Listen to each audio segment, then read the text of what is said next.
Report says that hundreds of everyday products were recalled last year, with nearly 900 injuries linked to them. In today's Watching Your Wallet, consumer investigator Carice Jackman is explaining how you can protect your family.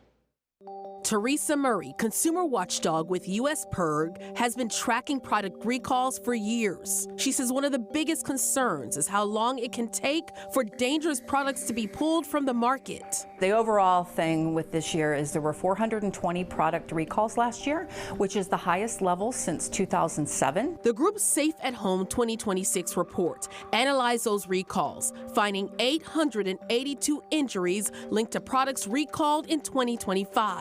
But the report also notes those injuries don't always happen the same year a product is recalled. In many cases, problems are often reported months or even years before action is taken. As for what you can do, Murray says start by researching products before you buy, especially items for children or your home.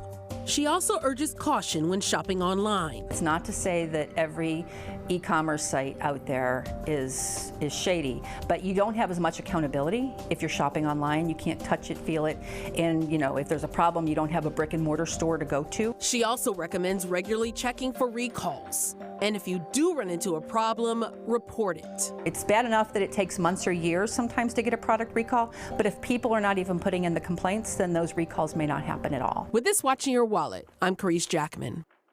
Murray also says when you buy products for your kids at home, fill out the warranty or registration card. That way companies can contact you directly about any recalls. Now, we did reach out to Shark Ninja about the pressure cooker recall, but we haven't heard back on that.